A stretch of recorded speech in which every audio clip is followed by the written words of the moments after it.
I think that's good, Oz, just as a start. It's always a man with a moustache who talks about melons.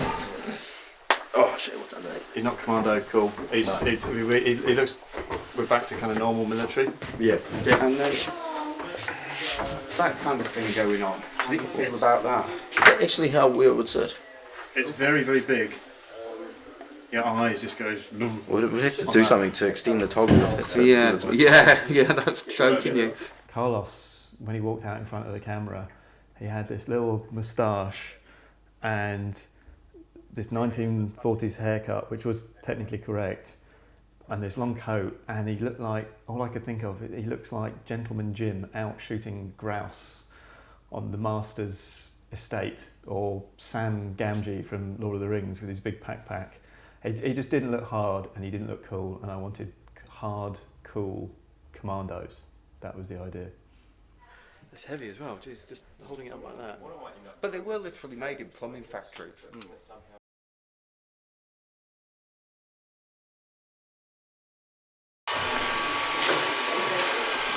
I'll talk to you individual laps,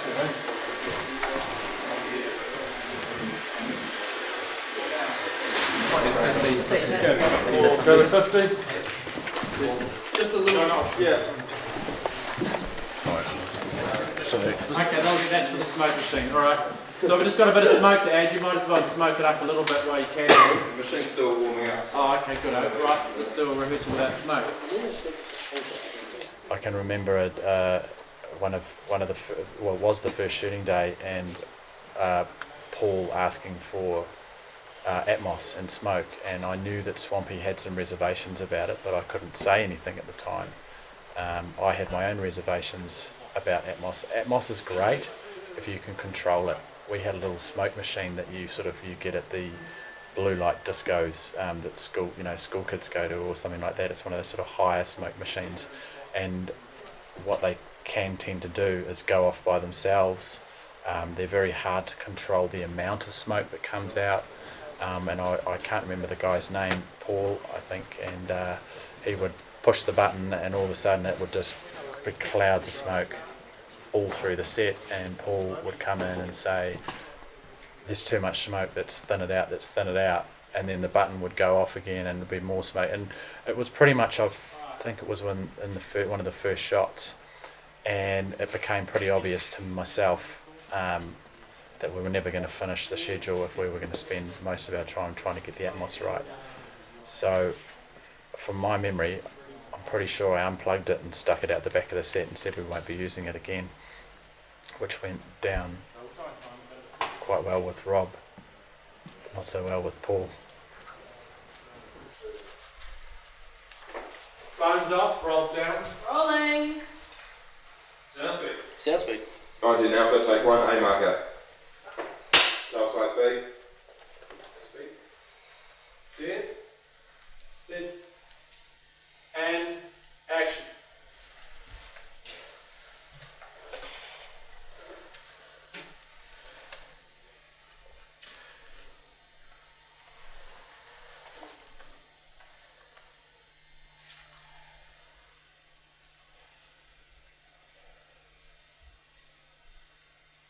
And cut. Dial side B marker. Slate. Now. Are we going to do a wide shot now? Yep. No. Always prefer more prep because basically films are made on paper and in preparation. Preparation is key for everything. Being organised, and it was such a short shoot, so just being organised for the days and just being prepared as we could be. I work with the same guys all the time, camera-wise. I mean, these guys are the best, so rule of thumb is just surround yourself with people who are, really, really good and talented, so you can trust them for what they're going to get, and you can always rely on them to get good results. Good filmmaking is good people, and it's high quality technicians as you can get, really. I mean, films are made with people, so the higher the quality, the better the results. Well, basically the look is designed, shooting on the red camera with the new Mysterium X sensors. The look is basically going for contrast and detail in graphic frames, good compositions, and great lighting. I mean, that's the whole name of the game, really. for me, if we're doing all that sort of stuff, I think everything would come together well. Basically, I just think it's a good crew. We're doing good stuff and getting good results, and I think we'll have a good film by the end of it. Lunch here is fantastic. I see one in Office Snacks for $30. Yummy. Bit of jam with that. Yeah. Not actually part of the get-up, but helps me look Colombian drug lord. Yeah, a zombie Colombian drug dealer. Yeah. Do you have any words to say about your newfound fame? I don't know. I don't want it to go to my head. You know. I just hope I can continue serving the crew and the production. Just because I'm famous doesn't mean I don't have to do my job. Where is she? Happy birthday, dear Gina and Nick. Happy birthday to you.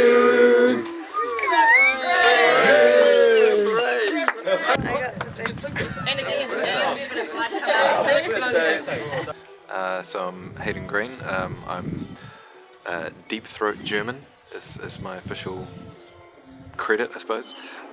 My role, I sit in a corner. I'm a very, very dead German with a massive gun down his throat. So I'm sitting back, I've got a rifle shoved down my throat, and I think today I had my brain smashed open to be used in a demonic thing. Ceremony, that's the word I'm looking for. A demonic ceremony. Yeah, this is a dental mould of my mouth that was taken a few weeks ago without the gun attachment. It's quite wide, so I've really got to stretch my mouth open, because normally when you do these, you only have the top one or the bottom one. You don't have both at the same time. And so I hold that and bite down on it and try and keep it as still as I can so that it doesn't wobble around. And hopefully I didn't do that.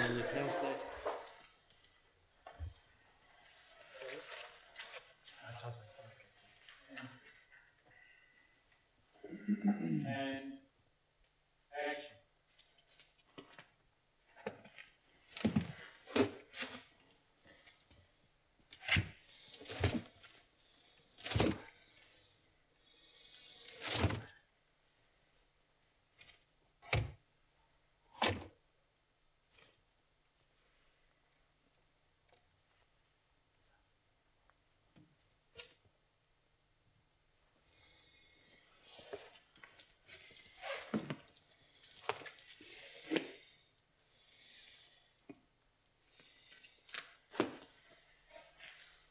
And cut.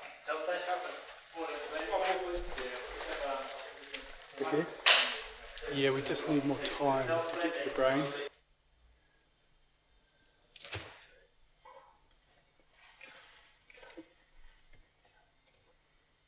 And move on.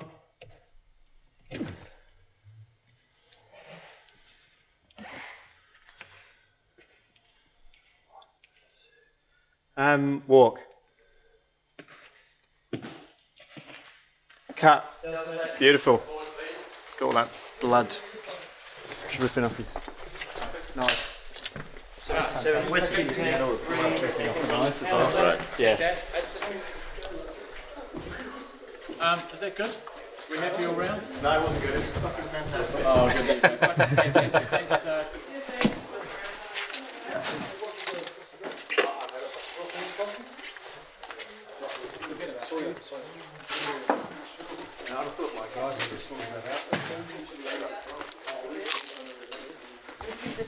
Hello, I'm Gina Varela.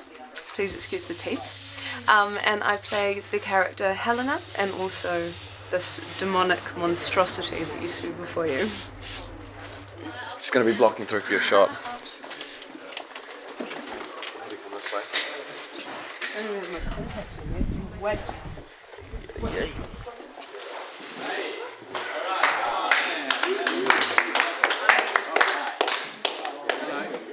You okay? How do you start? Okay. Good job, Sean. Very cool. So. Yep, so you need life jackets. Yeah, if we can, get away with boots. Yeah, you'll get that, that'll be fine. That's not good though, right? Yeah. Yeah, you'll look like you've got chicken legs. I have got chicken legs. Yeah.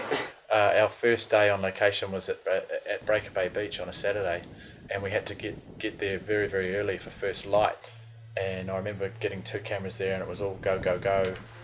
We'd just done a very long week, and everyone was a little bit tired and cranky anyway. And in terms of getting all the gear in there, it was quite hard to, with such limited resources, get the cameras all powered up and get all the lighting gear required in with so few people. Sometimes when you only have a limited amount of prep time, oversights can be made, and they will always happen. So sometimes things might not be thought about properly until you actually get there on the day. And I remember Paul turning up, and we had our safety advisor Andy Buckley and our stunt coordinator Augie Davis sitting out in the ocean in a canoe that was made out of wood, and I think it might have been cloth. I remember me calling to them on the radio and saying, here we go, both cameras are ready, start paddling in towards me on this line. And start paddling in, and then through the course of the shot, Paul said, right, just keep going and land on the beach, which was a big surprise to myself and Swampy and the 2 people paddling the canoe. As you approach, you're paddling, you split your paddles, stow them inside, or stow them somewhere. Yep. Pull out the gun. So as you approach the beach, he's paddling you up into the beach, and you've got the gun ready, basically. And as soon as you hit the beach, step out. Oh, okay. So you've got control of the bike, and I'm holding on to. Yeah. Yep. So, Paul was adamant that we had talked about it, and Swampy was adamant that we hadn't talked about it. I was second guessing myself because I couldn't remember if we talked about it, and if we had, I always thought it was never the boat was supposed to land. So Paul and Swampy, I'll be honest with you, they had a little bit of an argument about it, and they both told each other what they thought of each other, and meanwhile I'm just sort of trying to keep things nice and cool and calm and get the boys to actually paddle in and do what Paul's asked for in the safest and the best way possible while we're still filming.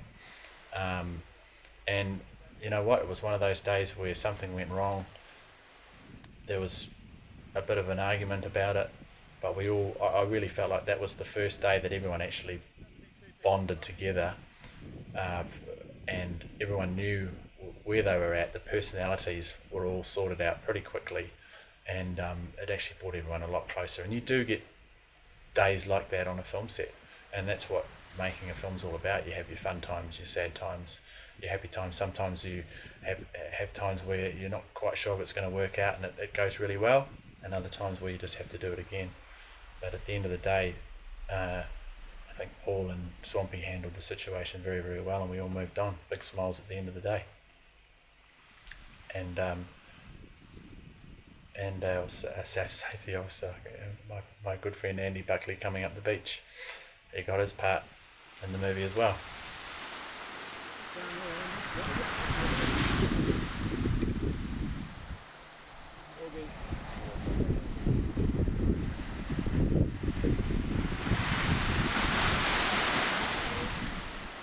Keep coming, Augie. Drop it down there, Augie. And come up to Andy's next side.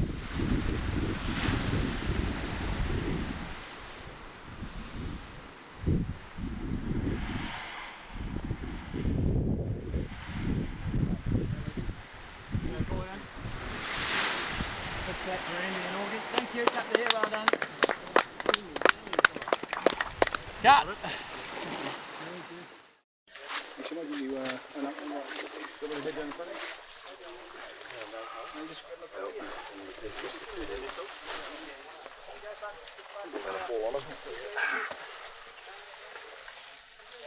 My name's Hamish Bruce. I'm the on-set armourer, which means I supply the guns. We've got a Mark II Sten gun, silenced version, and a German K98 rifle. What we've got here is the Mark II Sten gun, made in the Railways Workshop in New Zealand for £2.10. Magazine fits in the side, holds 30 rounds. This one's a silenced version as used by commandos. It's about all you can really tell about it. Ready to go. Yeah. Down the 2 tubes. 2.5. Or 1.2. The 2 1.2s a bit. Yeah. Moonlight sharpening down. Yep.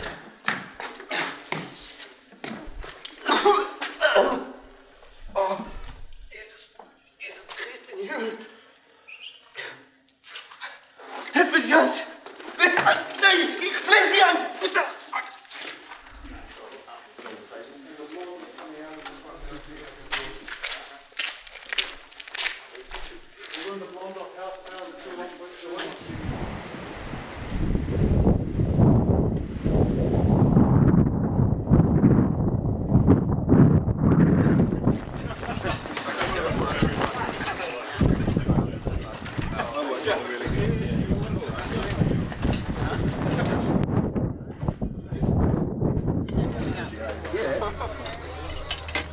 I'm waiting for that. I'm actually putting weight on.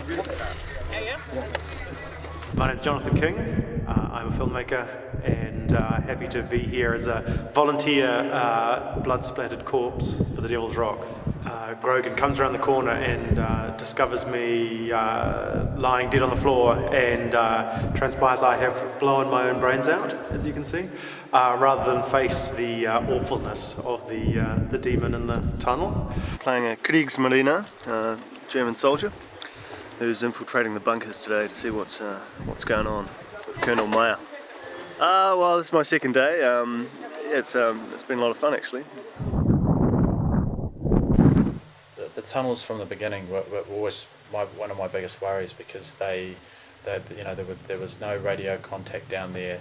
It was so easy to get lost, and I'd been on 3 recce's with Paul, and I still had no idea how to get around, or which tunnel was which tunnel, and as a first, and as being the coordinator of getting people from one tunnel to another tunnel, it was quite difficult to get my head around each and every tunnel and each and every shot. And I remember being quite adamant about planning and positioning every shot according to which tunnel we were in, and we did come up with quite a good system in the end.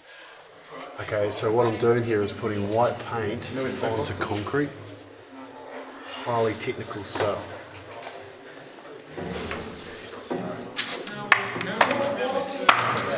I'm the A-camera operator and Steadicam operator. It's very echoey and it's a pretty good set. It's pretty exciting. It has plenty of scope, and as you can see, some of the tunnels are darker, so people disappear into the blackness. It's exciting. It's a big day must shoot. Gotta go. My name's Johnny Eagle, and I'm 3rd AD / Dead Man's Legs / Dead Man's Boots / everything else really, every other dead soldier or German or chatting spoken German. So this is a sweet movie with some sweet sets, and it's been a wicked on horror. Yeah, it's good times. Ready, Craig? Yeah. And action. Rehearsal.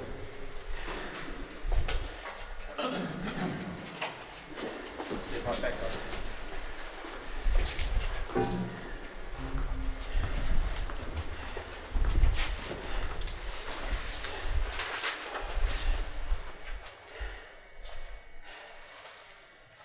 Hear a noise?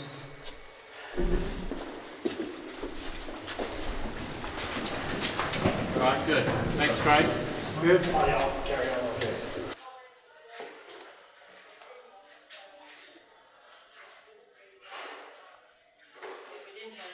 You can have a look at our wall of, our very flash wall of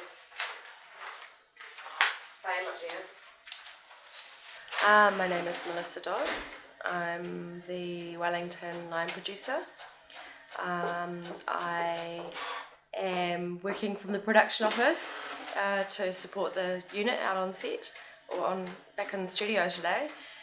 And yeah, I've been probably on almost as long as, not as long as Paul and Leanne, but probably 3 or 4 weeks, 5 weeks leading up to the shoot. So I am looking pretty run down, feeling pretty tired, but also quite elated because we've just shot out the tunnels at Wrights Hill last night, so back in the studio today. A little bit ahead of schedule, but, well, actually on schedule, so it's great.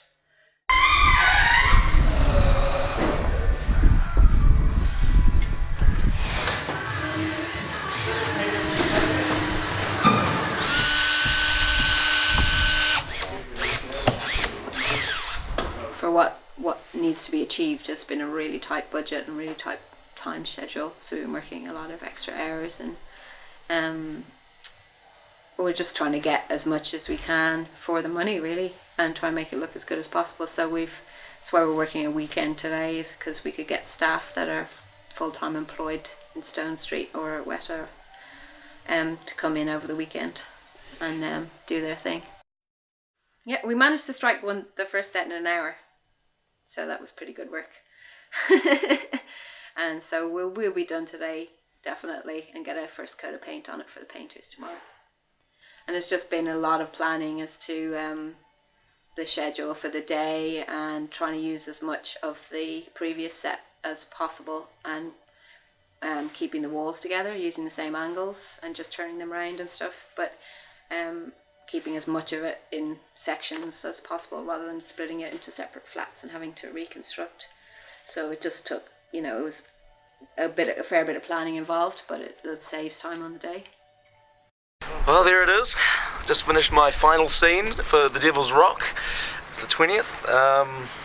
On the very first day I died, and I spent a few days being a dead body, and it's kind of fitting that I come in and be a dead body again for my last day and the last shoot. It's come full circle. Very cool. Got to play with some cool prosthetics and play with lots of blood and some fun things. I got to play a soldier and I got to play a zombie. Got to have my throat ripped out, so I think I've got a lot of text there on things that I want to play. It's been a great job. It's been awesome, and the crew have been amazing, and everyone's done an amazing job and amazing work. And thank you, Carlos, for being so patient with me. Absolutely. My pleasure. He made me look like this.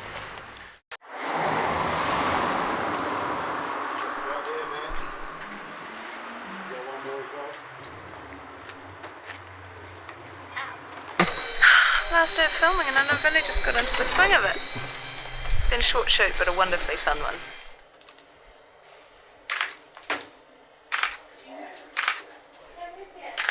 How does it feel to be the last day? Bittersweet, tired, but it's a shame, sad that it's over. But we got to see the film.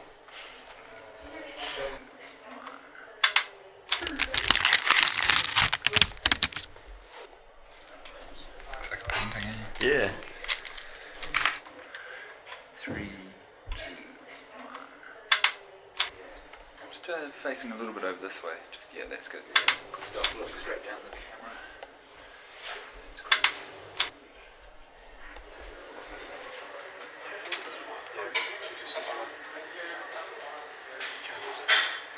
Last day, last pikelets I'll make. I'm gonna miss these guys. The pikelets, not the crew.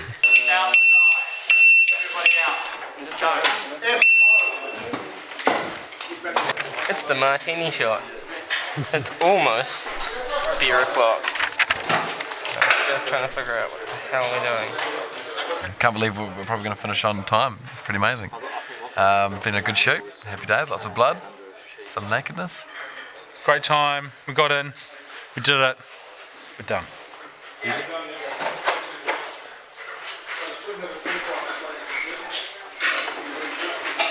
Very good, actually. It's gone very, very well, and I hope Paul's pleased. I'm pretty sure he will be. Yeah, it's been a fun shoot.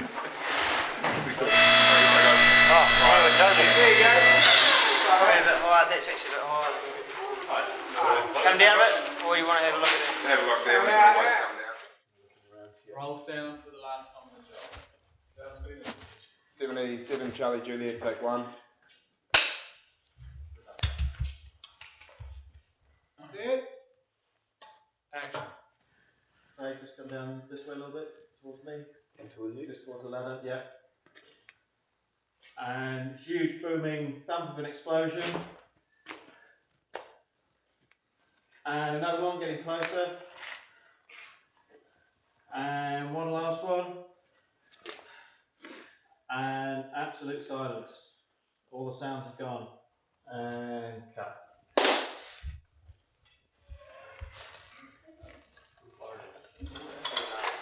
And that's a wrap.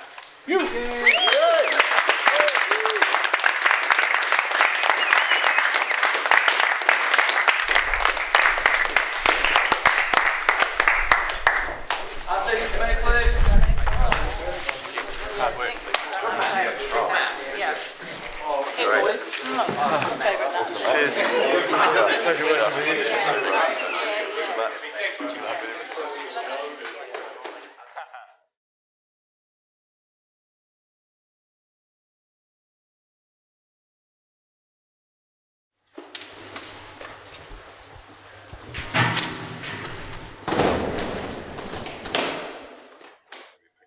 With the gunshots for the film, the key kind of objective was to keep them sounding realistic, and Paul specified this. Anyone who's been to a firing range and heard a gun, particularly an older gun, knows just how incredibly loud it is. You almost get hit by this shockwave coming off it when it fires. I think initially we did try to keep them realistic, but we perhaps went too far with them and too much down the kind of Hollywood gun sound route. So we went back to Wrights Hill Tunnels with Hamish Bruce and our sound recordists and basically fired some genuine World War II guns, the Sten gun, a Luger, German Luger, and a .38 revolver, which is what the commandos also used to use. So these are 9mm blanks. The magazine will hold about 30 of them. What we can probably do is record the noise of the Sten for the noise of the MP40 as well, because it's the same ammunition and the same type of gun pretty much.